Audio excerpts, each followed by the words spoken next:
welcome to Just My Thoughts. I'm your host, Khaleel Ward, and on this episode, I'll be talking about Avengers Endgame, all the spoilers. I know I don't usually do videos, but my boy kept saying, do a video, do a video. You need to do a video, so I just put some stuff together, and hopefully it comes out pretty good.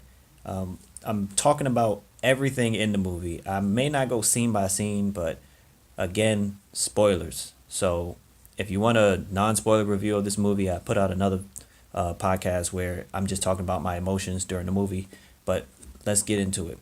I like the way the movie started with just reminding us that, what happened. So they show us Hawkeye. We didn't see him in Infinity War, but, his family gets dusted. And it's an emotional gut punch right, from the jump, even before the Marvel Studios logo comes up.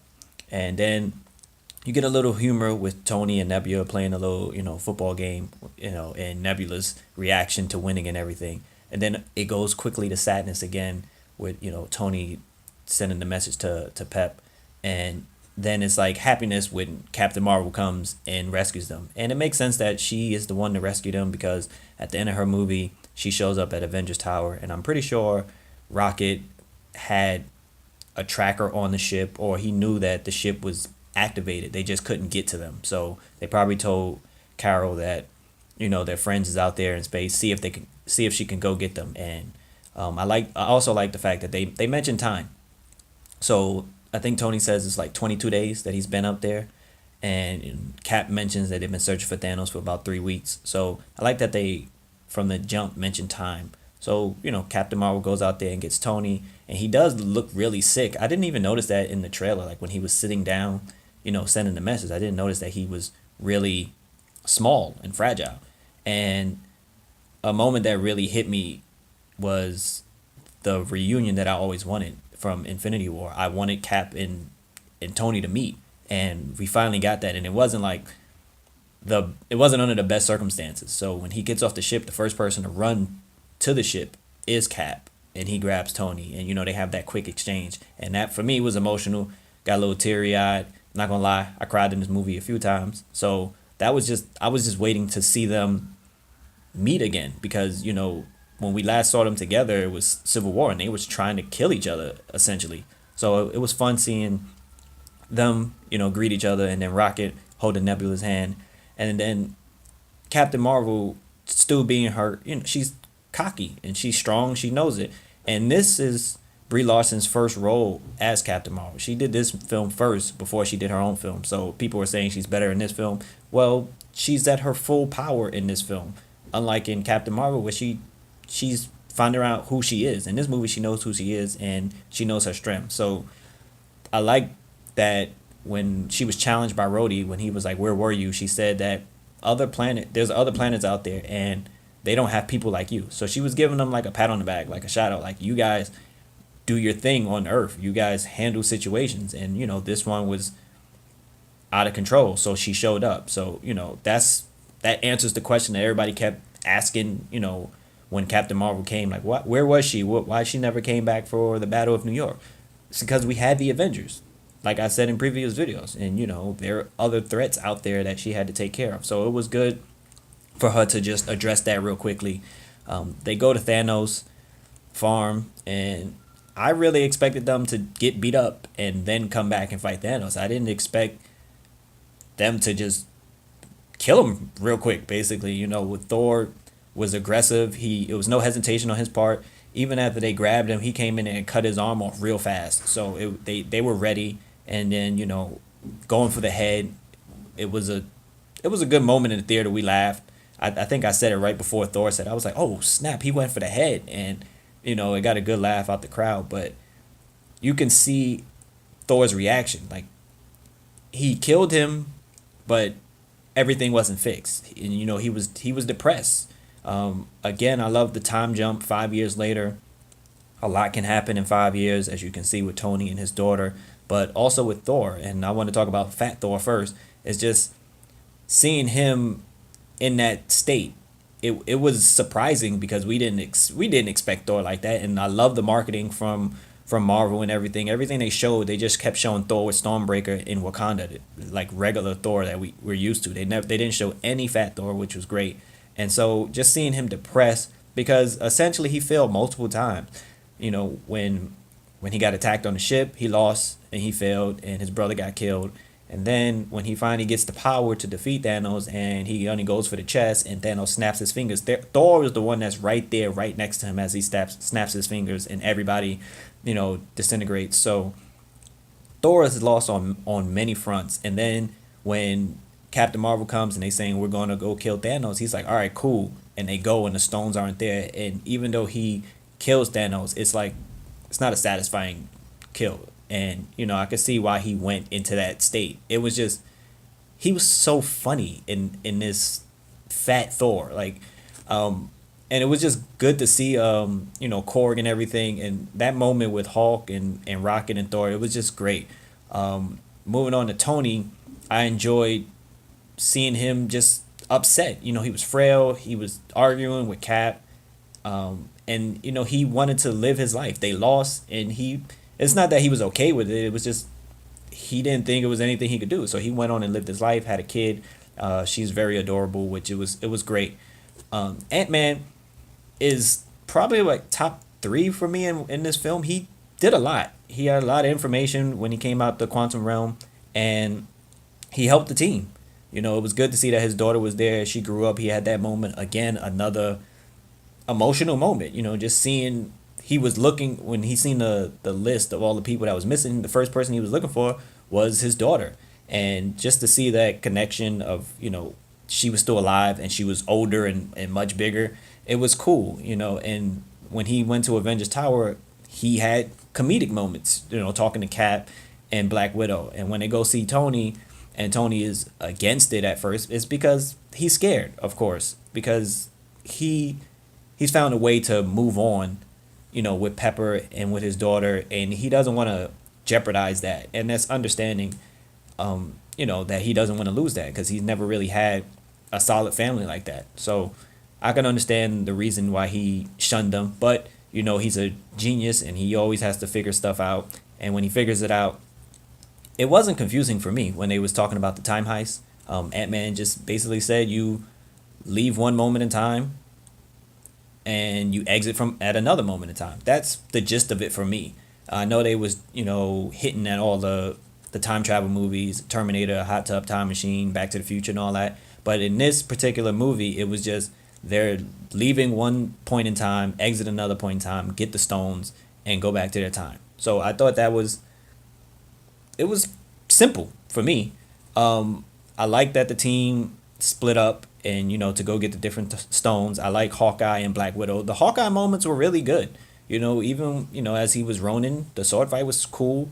But the moment with them trying to get the Soul Stone, I thought that Hawkeye was going to die. That was my feeling. I know a lot of people thought that, and it was a cool back and forth. Like first he slams her, and then she slams him and shoots him to stun him, and then he shoots the arrow, and he jumps, and then she comes out of nowhere. It was a cool back and forth, and the whole Black Widow thing.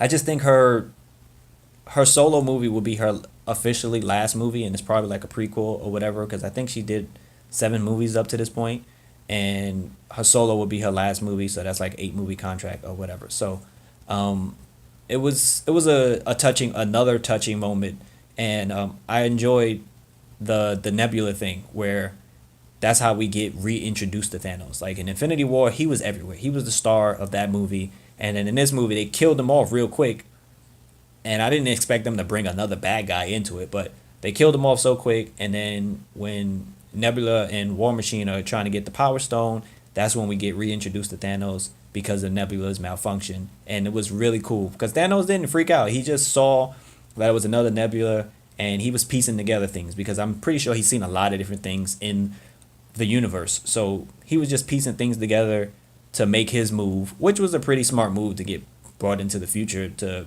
get the stones again. I'm not going to knock him for that. The guy is really smart. But Nebula had a big part to play in it. And it was just good seeing her, and it was seeing Gamora, during the Guardians time, where Nebula was just, you can tell she was second fiddle. Like even when Thanos first showed up and she went and bowed and Gamora was just standing there, you can just tell Nebula was always trying to play catch up to Gamora, trying to please Thanos, and it was it was cool seeing that. Back in New York, all the different stones that was there. I love the scenes, when Tony went back into the mansion and they was all standing over Loki and they was all, getting everything ready to move. That was fun. Bruce with the Ancient One. I didn't even expect her to be in this film. Honestly, I forgot all about her, and it was cool with the interaction. The fact that he was like, "I'm looking for, Stephen Strange," and she was like, "He's doing surgery down the block.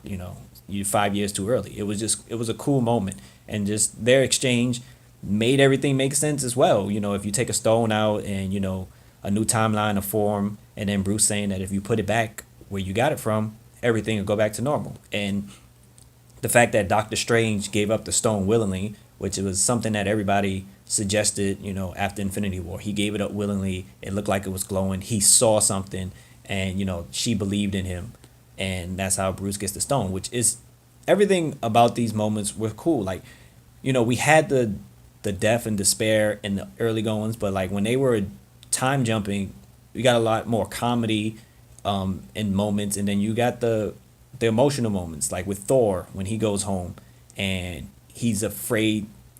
One, he sees his mom, and then he's afraid to talk to Jane. He's just a wreck. And, Rocket smacks him. That was a funny moment. But then when he meets his mom and he's talking to her, and, she's like, "I've been raised by witches. I know, that you're not from here." It's emotional. It's something that Thor needed, with all the loss.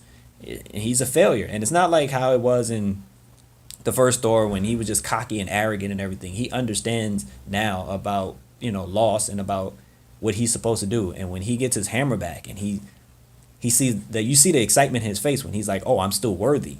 That like brings Thor back a little bit. He's still fat, but that brings back his fight, to help everyone. And we see that later on, and I'll get to that moment. The Tony and Cap going to the 70s and Tony meeting his father, it was perfect.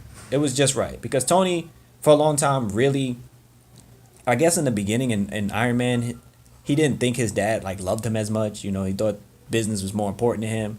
And then you have the scene in Iron Man 2 when Tony's trying to figure out the stuff with the reactor, and he's watching the video and his father speaks to him directly and says, "You're, my greatest creation is you." You see Tony like soften up towards his father. Then you have Civil War when he does the barf technology, and he's having a scene, when he was younger with his dad, and then of course finding out how his father and mother really died. Over the years you see that he understands his dad a little bit more, and the fact that he gets to meet him on the day that he's supposed to be born, and they have the back and forth, and he says his name is Howard Potts, which was cute. Just it was fitting for Tony. It was closure in a way, maybe foreshadowing that he is gonna die. So it was just good seeing him get that moment, the moment that he always wanted to just talk to his dad, to understand what was going through his mind. And his father was like, "I want a daughter because so my son won't be me." And it was good closure for Tony, and even for Steve, seeing Peggy again. Seeing her, just being in her office and seeing that she had his photo up, and just seeing her again, he was just like taken back at that moment, and that was a foreshadow for what he was going to do. Like that, those moments were foreshadowing. Tony for his demise, and Cap for going to live his life with the person that he loved. He didn't get a chance to do that, and I really enjoyed that moment. For me, a gripe in the movie, I understand the time heist stuff, but they were supposed to sync up and go back. How come they all went back at the same time? Like, I think Hulk got his stone first, and then Scott got his stone. They should have been back at the mansion already. It's like War Machine left without Nebula. Nebula got tortured and everything for hours, and then the other one time travel back, and they all appeared at the same time. To me, that was a little weird and strange. It should have been like Hulk comes back first, and then he's monitoring everybody else, and then Scott Lang comes back, and it should have been like that, because Tony and Steve went back further than before, so they should have came back last. That's what I think. I don't understand like how they all, like, they were just chilling in the quantum realm waiting for everybody else to piggyback off of them. I don't understand how that happened. Seeing Hulk put the glove on was cool. I seen something about how are the humans able to handle the Infinity Stones? And I think it's because they were given to them. Like the Power Stone is still in the little shell, so nobody really held that because we seen in Guardians what happens when you grab it and they explode it. The Time Stone, she gave Bruce the Time Stone, so I think like the power that it had, I think she just like calmed it and she gave him the stone. And the same thing with the Soul Stone with Hawkeye. He earned that stone, so he was able to hold it. I think that's how it goes. The Tesseract, everybody's able to grab it and put it in something. So and then I think the Mind Stone, they just had it in the scepter and they broke it when they got to the tower. That's how I think everything went with the stones and how they were able to hold them and everything. Hulk putting the glove on was cool. Just seeing how difficult it is to use it. Going back to Hulk and Professor Hulk and everything, I think it makes sense. Again, with the time jump, with 5 years of he's not really fighting anyone. It's nobody to fight, so it only makes sense for him to better understand his abilities with Bruce Banner and the Hulk and making them one. It fits. I know some people didn't really like it too much, but it fits that for 5 years you would work on your craft essentially, which Hawkeye worked on his craft to be Ronin, and Bruce worked on combining the two forces, and I like that. I enjoyed that, and he was funny. Like I don't know, him and Thor just hilarious in this movie. And after the snap, Nebula doing what she does, bringing Thanos into the future, which was really smart on her part, on his part, and everything like that. I know people had some problems with the tower being destroyed and everybody living. Ant-Man, he got smaller when the explosion happened. Hawkeye, I don't know how he survived that, all the stuff falling on him. Who knows? Rhodey, where did he get the other suit from? Because he got out his one suit, and then when Ant-Man got big and dropped him off, he was in another suit. Seems like everything was destroyed. I don't know how that happened. The fight, I loved it. I loved it. When Thor and Cap and Iron Man are just looking at him, and then Thor, he gets the lightning in his eyes. I really thought he was going to get smaller again, but he stayed Fat Thor, which is funny. But he brings, both his weapons in, and they take it to Thanos, and Thanos is good without the stones. He can fight. He's a warrior. Like he was putting it to him. People were saying, "Oh, how come Thor, when he had Stormbreaker before, he hit Thanos or whatever?" One, Thor was in shape. Thor was super angry. He was fresh off being revived with Stormbreaker. Thanos had just got the last stone. He had to incorporate it, and it was like a kind of a sneak attack. He just threw the Stormbreaker at him, so I can understand why it hit him, But yeah, he was out of shape. He's 5 years of drinking. Like I don't expect Thor to be at his best when he's fighting Thanos, so that's why he didn't just stab him again. And Cap picking up the hammer, like I don't know, that might have got the biggest cheer in the theater. That and Spider-Man coming back, but when he picked it up, everybody was hype, and we knew it was coming. And Thor's reaction, like he knew it, and Cap was just going to work with the shield, with the hammer, and it was perfect. And after he gets beat up, and I got another question about how Cap's shield got destroyed. It's supposed to be the strongest material. I think Cap's shield is the strongest material on Earth, and I think for Thanos being from another world, he can probably find materials that's stronger than the vibranium on Earth. That's all I can think of, because I don't know. But when Sam is like, "Cap, are you there?" and the crowd goes crazy, and then he hits the "on your left" like in the Winter Soldier movie, and all the portals start opening up, and when you see the Guardians appear and you see Spider-Man appear, everybody went crazy, and it was just a epic moment, and it was the best fight I've seen in a superhero movie. Like the airport scene in Civil War is cool, but it looks like everybody's sparring and laughing and talking to each other. This one is like, wow. And it was even a cool scene in this where Hawkeye is running around and he falls down, and Black Panther is like, "Clint, give it to me," because they had that exchange in Civil War where Hawkeye was trying to talk to him and Black Panther was not paying him any mind. So those were cool little moments. I wish there was a moment for me where Shuri, Iron Man, Bruce just had nerd talk for like 5 minutes. I wanted that so bad.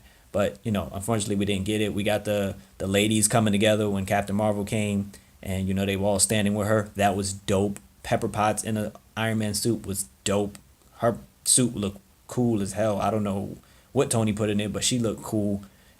Captain Marvel coming back again. This is her first movie, and she's strong. But they didn't say like, oh, she can just kill everybody by herself. When she came in and she destroyed the ship, that was like, oh, she is strong. And when she went at Thanos, they had a little back and forth. And then, she really showed her power when he was trying to headbutt her and it wouldn't work. And then he took the Power Stone and he punched her really hard. It was cool. You seen her power, but, she's not invincible, per se. Even when he blew up the portal, the quantum thing, it hit her and everything like that. So she came in, she did her thing, she helped everybody out.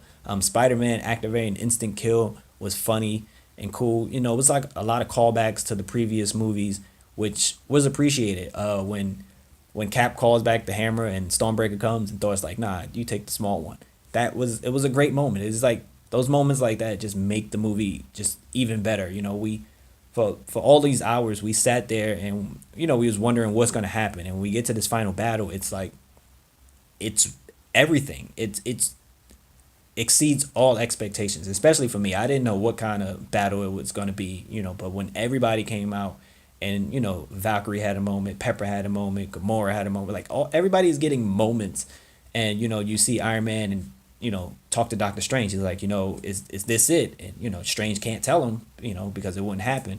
And the fact that Iron Man, it comes full circle, and Iron Man just like, he puts the glove on. And I believe this is his final words in the movie, I am Iron Man. And the fact that those are his final words in the original Iron Man movie, it was just fitting. And everything with him and Cap talking about sacrifice all throughout the Avengers movies, always talking about sacrifice. And Iron Man tried to sacrifice himself in the first Avengers. And, he managed to come back. And, just it all comes full circle. Iron Man sacrifices himself to save everybody with the snap, saying, I am Iron Man. He said it in the first movie. And it was just fitting. It was emotional. Definitely cried throughout the whole montage. Like him, the funeral and everything like that. Cried through all that until Thor came back on screen. And it was worth it. And this movie is Cap's and Iron Man's. It's a farewell to the two heroes, the two leaders of the Avengers. And it was done with class. It was a beautiful, emotional movie for me. A lot of memorable scenes. Again, I've already seen it twice. I'm going to see it again. And it just puts you in a place, where you're happy, you're sad, you're shocked, you're rooting for people. And when it's all said and done, although, we lost Cap and we lost Iron Man, at the end of the day, we still have a bunch of heroes, and we have a future, MCU to think about. But this Infinity Saga, it was well worth the wait. And I think it was a beautiful send off. And it was perfect, even how the credits rolled and, the signatures was there. And at the end, you hear the bing, bing, bing. And it was, homage to Iron Man in the first movie. It was worth it. And it was great. I think it's, to me, the best Marvel movie that they made, and it's not recency bias, but for me, it's the best movie that they made because it's so many moving parts. It's time travel. It's defeating Thanos. It's re-defeating Thanos. It's bringing everyone back, and it makes sense that they brung them to the future, and everything just works for me. There's small little hiccups that like the everybody coming back at the same time, but honestly, it's a great movie, and I hope you guys enjoyed it. But I probably do a Avengers game log where I do like best teammate, worst teammate, stuff like that, MVP. I probably do that in like a week. Let everybody catch up on the movie because I enjoy doing the game logs like that. But Avengers Endgame, did you love it? Did you hate it? Did you have problems with it? Do you like Infinity War better than Endgame? Because I've heard that as well. Let me know in the comments. Thank you for listening. Thank you for watching my first video. I know it's pretty long, but this movie is 3 hours. Thank you. Deuces.